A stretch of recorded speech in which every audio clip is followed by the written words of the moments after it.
voltando ao carro elétrico, você acha que daqui a 10 ou 15 anos não vai vender mais carro a combustão? Mesmo a manutenção você entende que é mais barata, que não existe peça genérica de elétrico, não é isso? As peças do carro é Bosch, não sei o que lá, tem 10 fabricantes. O carro elétrico, a maioria das peças, conector, não sei o que lá, só o único fabricante, tem o único fornecedor, não é isso?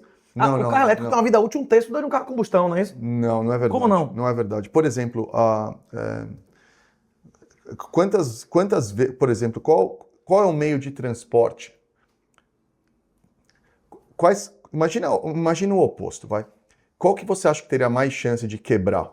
Imagina que você, ao invés de você ter no elevador da sua casa ou do seu prédio, ao invés de ser um motor elétrico, que é um motor elétrico de indução. Ao invés de você ter um motor elétrico de indução no elevador, você tem um motor a combustão a diesel lá em cima no seu prédio.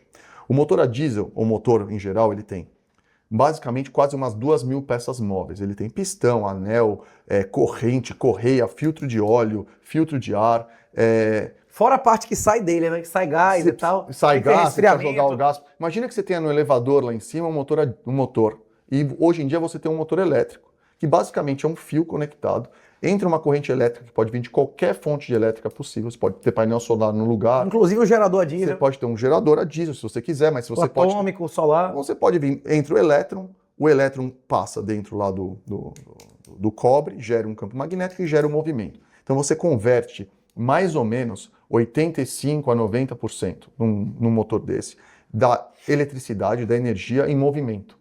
O motor a combustão, ele só converte mais ou menos 20% a 25%. Tem uns de 40%, 45%, mas é em híbrido, né? Mas a gente está... Sim. Não, então, o híbrido ele só aumenta a conversão porque o elétrico está no meio da... Fazendo o que ele é ruim, que são os picos. Exato. Né? Não, inclusive, a pressão muda, como é ciclo de não sei o que lá, como é que chama? Ciclo Otto. Não, deixa de ser ciclo Otto para ser ciclo, como é o nome? Como é o nome que muda a compressão, né? Hatkins, não é isso? É ciclo Hatkins que chama os motores híbridos, que é mais eficiente do que o... Não, então, na verdade, assim, a eficiência de um motor a combustão... É limitada, não vai passar de 60% nunca. Pode passar, então, como é que é o nome do cara? Não foi Otto, Otto inventou o ciclo. Carnot. Sadi Carnot. Sadi Carnot, quando James Watt estava na guerra, no final do século XIX, ele pegou e começou a estudar termodinâmica para melhorar a capacidade do exército e da frota do exército francês. Sadi Carnot, ele pegou e fez o que chama a teorema de Carnot, a lei de Carnot, que é o seguinte: a eficiência do motor a combustão não tem nada a ver com o combustível, não tem nada a ver com nada. Ele reduziu o problema ao ponto principal. Qual é o ponto principal? É a diferença de temperatura. É termodinâmica, porque você está explodindo uma porra, gerou calor, já perdeu a eficiência. É a diferença de temperatura da explosão interna do motor para o ambiente externo. Essa diferença... O resfriamento do motor, a energia sendo perdida. Essa diferença já gera a eficiência. Então, se você... Ineficiência, não é isso? Você calcula a eficiência de 0 a 1 baseado nisso. Então, se você tem fora do motor zero absoluto, Kelvin, e você tem dentro do motor uma temperatura infinita, a diferença pode chegar a 100% de eficiência. Mas isso nunca acontece na prática. Porque não existe zero Kelvin. Não existe zero Kelvin fora e não existe temperatura infinita dentro. Então, praticamente, qual é o máximo de eficiência possível teórico? Os motores mais eficientes do mundo são os motores a diesel de barco, de navio. Esses motores trabalham numa rotação super baixa, 50 rotações por minuto, ao invés de 7.000, que é um carro de rua. E esse motor tem uma eficiência de mais ou menos 50%, uma eficiência térmica. Se você pegar esse motor, tá?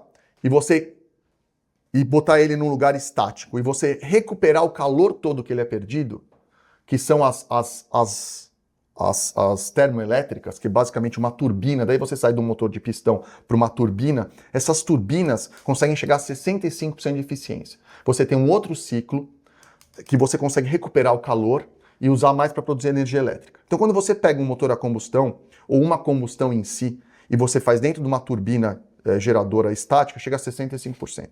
Um carro de rua não passa de 25%, 30%. Se você começa a adicionar híbrido no carro, aumenta a eficiência dele, porque o elétrico ajuda em várias coisas. Mas qual é a eficiência máxima? É o elétrico. Os nossos motores da Fórmula E são motores super desenvolvidos chegam a 98% de eficiência. Mas a energia é produzida onde? Porque você está pegando uma etapa da energia Sim. do carro. Agora, o carro elétrico, você pegou a eficiência de transformação de energia em movimento. Correto. O carro a combustão, ele transformou uma coisa física em eletricidade. Se a eletricidade do carro elétrico veio da combustão de petróleo, ele é mais ineficiente, porque ele perdeu na transmissão, ele perdeu na bateria, ele perdeu na primeira transformação, não é isso ou não? Você está pegando só uma etapa. Mais ou menos. Ou não? Mas, você concorda comigo? concordo, mas no Brasil... Sim. A energia vem da onde da Fórmula E? A energia vem do grid. É isso, mas quando tem uma corrida em Abu Dhabi, quando tem uma corrida nos Emirados, vai ser de petróleo, não é isso? Ou não? Vai, mas no Brasil, como é que é o grid brasileiro? A maioria é... Hoje aumentou o gás porque a gente está em bandeira azul, bandeira vermelha, né? Mas é 70... 60% a 70% hidrelétrico.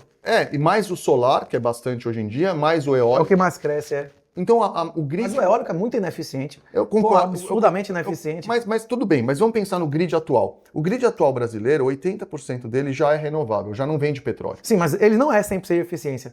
Tudo isso aí, por exemplo, para construir hidrelétrica, Mas tudo bem, isso. Não tem problema. Por mais que eles...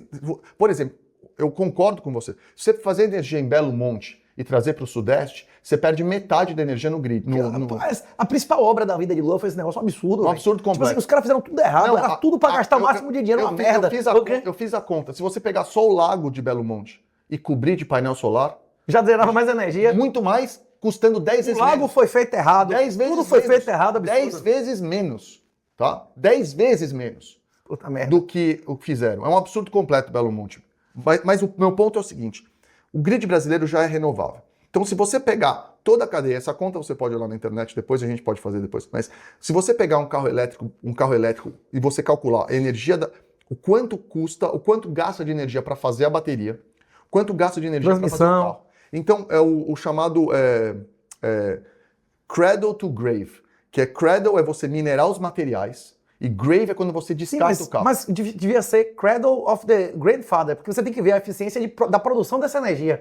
Se todos os carros do mundo for elétrico... Estamos contando. Mas se todos os carros do mundo for elétrico, a gente vai deixar de usar a energia do petróleo ou vai usar? A gente vai continuar tirando petróleo do subsolo. Nossa comida depende do petróleo. Você concorda com isso? Que plástico, petroquímico, isso é que produz nossos fertilizantes. Concordo e eu concordo que vai continuar isso, durante muito tempo. E para produzir isso, você vai botar o petróleo numa torre de refinamento, de destilação, e vai continuar produzindo gasolina, querosene, diesel. A gente não vai parar de produzir essas coisas. Na hora que você pegar isso e transformar em energia elétrica, você vai ter o mesmo problema do carro elétrico amplificado, porque você vai ter produção centralizada e depois tem transmissão, bateria, a zorra toda, não é isso ou não? Você entende o que eu estou dizendo? Eu entendo, mas a conta não é essa, porque o nosso principal problema com energia não é o carro elétrico. O nosso principal problema com energia vai ser data center e AI. Não, isso é absurdo. Data center tá fudendo, contaminando a água da população. Tipo assim, os caras usam, esse negócio de data center é um problema ambiental 100 vezes maior do que o fracking. Os caras utilizam uma quantidade absurda de água e mete a porra do subsolo aí com uma porra de coisa tóxica que é pra sempre, não é isso não? Não, mais ou menos, porque o data center atual... existem data centers que usam um sistema de cooling, porque o grande problema... tem embaixo d'água, a zorra toda, não é isso? O grande problema do data center é o seguinte, quando você pega o data center, todo o computing power do data center, ele é feito, depois você tem que... ele está transformando energia elétrica em calor. Todo o processo termodinâmico de computação, ele aumenta a entropia, ele é liberado em calor. Voltando, então a eficiência suprema seria em 0 Kelvin, inclusive da informática. Um dos grandes problemas da computação quântica é exatamente o calor, a zorra toda. Tá zero Kelvin. Mas o ponto é, você tem muita dissipação de calor. Só voltando para o problema da água. Quando você tem muita dissipação de calor, você precisa gerar resfriamento. Para você gerar resfriamento, você precisa de um sistema de água. Os data centers antigos, você tem razão. Eles trabalhavam igual as usinas nucleares. A usina nuclear ela precisa estar perto de uma fonte de água, ou de um rio ou do mar. Porque ela pega a água, resfria e devolve quente. A única coisa que deveria sair em usina nuclear deveria sair água quente, não é isso? Isso. E no data center também. O problema é que essa água aqui está contaminada, porque eles colocam coisa na água, como é o nome que bota no carro, inclusive? Para aumentar a eficiência. Que aumentar a eficiência da transmissão. Mas é que os data centers modernos, os atuais, eles têm sistemas de água fechado. Os data centers antigos, eu concordo. Os mais modernos, eles têm tipo um radiador de carro. O carro você não está entrando água e saindo água do outro lado, certo? É isso, mas no radiador do carro você coloca coisa na água, inclusive para reduzir a corrosão do sistema e para aumentar a eficiência da transmissão. Mas se o sistema é fechado, já ajuda bem, se o sistema é fechado. Devia ser, né? Devia ser. Não, concordo, mas devia ser. Mas por isso que a SpaceX, um dos valuations... Quer meter no espaço. Quer meter no espaço, mas no espaço você tem um problema de radiação, porque o vácuo, ele é um insulador térmico. E daí você precisa fazer toda a parte de cooling do sistema via radiação infravermelha. Mas meu ponto, voltando para trás, carro elétrico. Esse é o primeiro problema de eficiência energética. Eu concordo com você. O petróleo, toda a nossa matriz energética para o data center, para carro elétrico, para as coisas elétricas que a gente usa no dia a dia, para câmera, para tudo, grande parte vem do petróleo. O carro elétrico só adiciona lá. O que eu gosto muito do carro elétrico, principalmente em cidades altamente... Mônaco. São Paulo. Mônaco tem 30 mil pessoas. São Paulo. A qualidade do ar. Um dos grandes problemas que a gente tem hoje na cidade é a qualidade do ar. E grande parte desse problema da qualidade do ar é por causa das emissões dos veículos a combustão. Porque quando você tem uma combustão dentro da câmara de combustão, a temperatura é muito alta. Então você gera dois problemas graves. Você gera monóxido de carbono, não dióxido, monóxido de carbono. Dióxido de carbono que esquenta o planeta é diferente. A gente não está falando de aquecimento global. Está falando de emissão gerada no local. Etanol, ele é carbono neutro, mas ele também gera essas emissões, porque qualquer combustão de alta temperatura... Não, diz que o pior é metanol, né? Metano. O pior é da bosta da vaca, não sei o que é 10 vezes pior, não é isso? Pro aquecimento global isso Pro aquecimento global o metano ele acumula muito mais, muito mais energia, calor, do que o dióxido de carbono. Mas na combustão, quando você está em São Paulo, e você está no meio e você tem ali 20 milhões de pessoas vivendo no meio daquele caos de carros e caminhões, grande parte dos nossos problemas de saúde, principalmente problemas pulmonares e cardiovasculares, é a poluição do ar, exposição à poluição do ar a longo prazo. As grandes cidades já são obsoletas, pô, já não vai ter mais grandes cidades, as cidades já estão diminuindo, né? Mas ainda tem. O ponto é, se você botar... o resto do Brasil pode ter carro a combustão, mas se os carros que circulam na cidade onde você respira o seu ar, eu respiro o meu ar, os nossos filhos respiram o ar, e o carro, mesmo se você pensar que o motor está queimando o combustível fora da cidade, trazendo via eletricidade, e você está usando o carro elétrico para andar uns 10 km, porque 90%... Você está só tirando a poluição da lei. Você está tirando a poluição, mas é muito importante. Mas em outro você está botando poluição em um lugar que não tem ninguém. Mas tudo bem, mas não está poluição onde não está ninguém. Vai aquecer o planeta igual. Digamos que a eficiência é igual, não é igual. Mas vai melhorar a saúde da maioria das pessoas. Mas vai melhorar a saúde da população. Ótimo. O grande problema para mim é a redução de liberdades. Um carro que tem chip, que não é mecânico, que é eletrônico, além de você ter uma dependência brutal com a empresa, aumenta a sua dependência do governo e da empresa. Porque o carro já é elétrico, ele vai ter mais dados, vai ter mais totalitarismo. Para mim, o governo, a principal decisão do governo de botar essa merda desse óleo de mamona no diesel e de botar álcool na gasolina é destruir o carro. Essas coisas destroem a vida útil do carro. O cara reduz a riqueza das famílias e aumenta de governos e de empreendimentos, porque o cara tem que comprar mais carro, tem mais manutenção, não é isso? Eu concordo 100% com a liberdade individual. Inclusive, os carros a combustão modernos, eles já vêm com esse tipo de chip. Se a Porsche, ou se a Volkswagen, se não sei o que, os carros mais modernos, eles têm acesso aos dados do seu carro. Isso. Independente se o carro Mas com óleo de mamona, com óleo de mamona, qualquer motor a diesel vai durar menos ou não? Corrói mais. Sim. Mas não é nem esse o ponto. Eu estou falando agora de liberdade individual. E daí é independente se o sistema que mexe a roda é elétrico, é um motor elétrico, o sistema que mexe a roda é um motor a combustão, o dado dos carros mais modernos, o governo está, aqui na Europa, é proibido vender carro agora que não corrige sozinho. Não sei se o carro de vocês alugaram. Corrige. Isso é proibido não ter mais. Não, vai ser horrível, porque às vezes você quer mudar de faixa, o carro não puxa de volta. Vai ser proibido dirigir daqui a 10 anos. Vai dizer, não, você dirigir pode matar alguém, é perigoso. Exato. E daí, isso aí tá totalmente errado. Mas Eu, Robô, já assistiu com o Will Smith? Opa. É aquilo ali, não é isso? Exato. Cara, você tá maluco? Você vai dirigir o carro, porra? Mas esse é o...